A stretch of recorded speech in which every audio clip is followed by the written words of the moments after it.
শুভ জন্মাষ্টমী, আন্তরিক শুভেচ্ছা এবং ভালোবাসা আপনাদের সকলকে। কেমন কাটাচ্ছেন বন্ধুরা আজকে আমাকে বলবেন অবশ্যই কমেন্ট করে। আপনারা জানেন আজকে কৃষ্ণের জন্মদিন, তার সাথে সাথে কিন্তু আমাদের এই যোগী লোকনাথ বাবার জন্মদিন। উনি কিন্তু ভীষণই একজন সিদ্ধ পুরুষ আমাদের জন্য। আমরা অনেকজনই লোকনাথ বাবাকে মানি এবং কচুয়াতে আমরা যাই জল ঢালতে, অনেকেই বাঁক নিয়ে। এটা আমাদের রীতি হয়ে আসছে জন্মাষ্টমীতে, যেহেতু ওনার জন্ম, তাই আমরা দুটো উৎসব কিন্তু এই দিনে পালন করে থাকি। তো লোকনাথ বাবা কে ছিলেন এটাও জানবো, আর লোকনাথ বাবার পাঁচালি শ্রবণ করব। জয় বাবা লোকনাথের জয়। লোকনাথ ব্রহ্মচারী ছিলেন একজন হিন্দু সিদ্ধ পুরুষ। তিনি বাবা লোকনাথ নামেও পরিচিত। হিন্দু ধর্মাবলম্বীদের কাছে তিনি লোকনাথ ব্রহ্মচারী বলে আমাদের কাছে।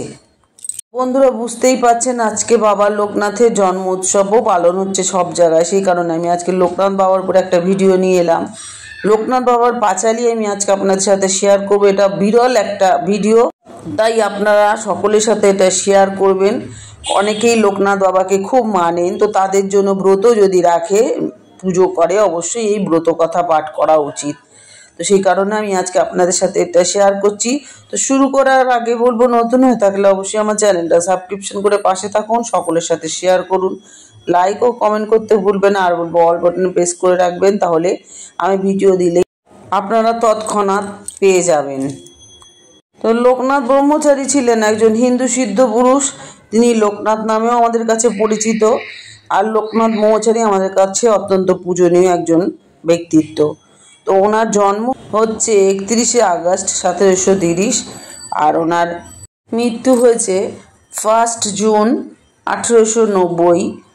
আর বাংলা মাস হিসাবে 19 জ্যৈষ্ঠ ওনার মৃত্যুদিন আমরা পালন করে থাকি সাধারণত। ওনার জন্ম হয়েছিল কচুয়াতে, আর উনি দেহ রেখেছেন বারদি অর্থাৎ বাংলাদেশে। বাবা লোকনাথ শ্রীকৃষ্ণের জন্মতিথি জন্মাষ্টমীতেই জন্ম নিয়েছেন। আর কলকাতা থেকে কিছু দূরে বর্তমানে উত্তর 24 পরগনা জেলার কচুয়া গ্রামে একটি ব্রাহ্মণ পরিবারে জন্মগ্রহণ করেন আমাদের লোকনাথ বাবা। ওনার পিতা ছিলেন রামনারায়ণ ঘোষাল, যিনি ধর্মপরায়ণ মানুষ ছিলেন এবং গুপ্ত সাধক। তার বাসনা ছিল তার একজন সন্তানকে তিনি ব্রহ্মচারী করবেন, কিন্তু মাতৃমায়ায় আচ্ছন্ন তার মা পুত্রদের ব্রহ্মচারী হতে সম্মতি দিতে চাইছিলেন না।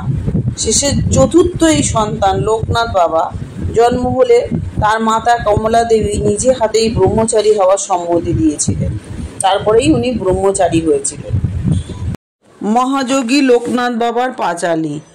ত্রিকালজ্ঞ মহাযোগী লোকনাথের জয়। পাপী তাপী উদ্ধারিতে হলেন উদয়, আবির্ভূত হন বাবা কচুয়া গ্রামেতে।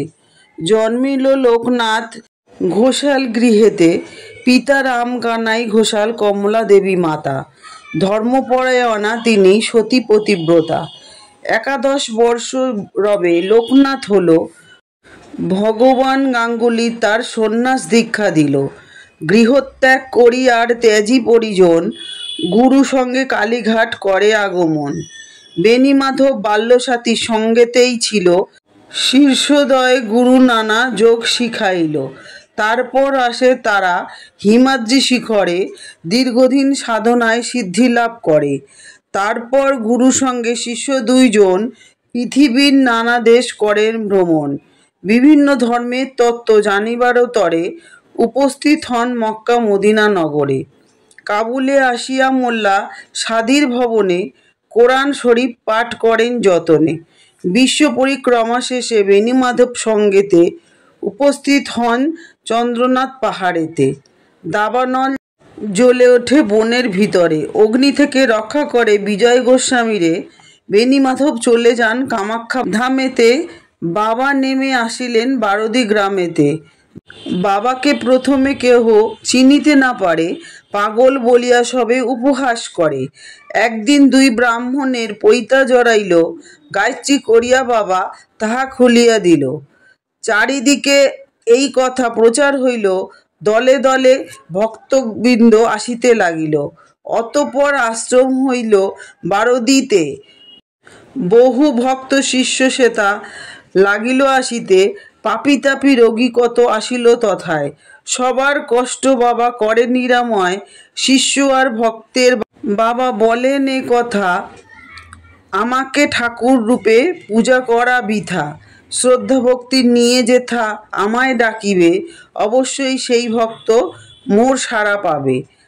আমি নেই এই কথা করোনা মনেতে, ছিলাম আছি থাকবো সদা তোমাদের মাঝেতে। জলে স্থলে যখনই বিপদে পড়িবে, তখনই আমার কথা স্মরণ করিবে। এইরূপে লোকনাথ কত লীলা করে, কার সাধ্য সেই সব বর্ণিবারে পারে। 160 বছর বাবার বয়স হইল, মত্তধামে ত্যাজিয়া বাবার ইচ্ছা হইল। 1297 সাল 19 জ্যৈষ্ঠতে দেহত্যাজি যান বাবা অমর লোকেতে। যার ঘরে বাবার চিত্র রাখিবে যতনে, অন্ন কষ্ট থাকিবে না তাহার ভুবনে। রোগ শোক দুঃখ কষ্ট সব দূরে যাবে, পুত্র পৌত্র সব আনন্দে থাকিবে। বাবার পাঁচালি যেবা পড়ে কিংবা শোনে, পুণ্যবান সেই জন সদা রেখো মনে। কোনো মন্ত্র কোনো দীক্ষা নাই তার নামে, তার নামই মহামন্ত্র এই মত্তধামে। যত বেশি তার নাম উচ্চারিত হবে, মানব কল্যাণ তত অধিক হইবে। জয় বাবা লোকনাথের জয়, জয় বাবা লোকনাথের জয়, জয় বাবা লোকনাথের জয়, জয় বাবা লোকনাথ ব্রহ্মচারীর জয়, জয় বাবা লোকনাথ ব্রহ্মচারীর জয়, জয় বাবা লোকনাথ ব্রহ্মচারীর জয়। সকলকে ভালো রেখো, সুস্থ রেখো লোকনাথ বাবা। লোকনাথ বাবার বিখ্যাত কয়েকটি উক্তি, রণে বনে জলে জঙ্গলে যখনই বিপদে পড়িবে, আমাকে স্মরণ করিও, আমি রক্ষা করব। বাক্যবান, বন্ধু বিচ্ছেদ বান ও চিত্ত বিচ্ছেদ বান, এই 3টি বানকে সহ্য করিতে পারলে মৃত্যুকেও হটাইয়া দেওয়া যায়। এ আমার উপদেশের স্থল নয়, আদেশের স্থল। শেষে একটু গুরু প্রণাম করে নিই। নমস্তে গুরু রূপায়ে, নমস্তে ত্রিকালদর্শিনে, নমস্তে শিবরূপায়ে, ব্রহ্মাত্মনে নমো নমো। এই মন্ত্রগুলি ভক্তি ভরে পাঠ করে বাবা লোকনাথের পুজো করলে তিনি প্রসন্ন হন এবং ভক্তের মনোবাঞ্ছা পূরণ করেন, এমনটাই বিশ্বাস। এছাড়া লোকনাথ বাবার পুজো মন্ত্র পাঠে জীবনের সমস্ত প্রতিবন্ধকতা দূর হয়, এমনটাই মনে করা হয়। সকলের মঙ্গল হোক, লোকনাথ বাবা সকলের মঙ্গল সাধন করুন। তো আজকে আসি বন্ধুরা, আবার দেখা হবে নতুন আর একটা ভিডিও নিয়ে। আর বলবো এতক্ষণ আমার সাথে থাকার জন্য, আমার সমস্ত কথাগুলো শোনার জন্য আপনাদেরকে অসংখ্য ধন্যবাদ। এইভাবে পাশে থাকুন এবং সাথে থাকুন। তো বন্ধুরা, আশা করি ভিডিওটা ভালো লেগেছে। ভালো লাগলে অবশ্যই সকলের সাথে শেয়ার করে দেবেন, কারণ ভগবানের কথা আমি বারবারই বলি, শেয়ার করা, বলা, শোনা সবটাই কিন্তু মঙ্গল আমাদের জন্য।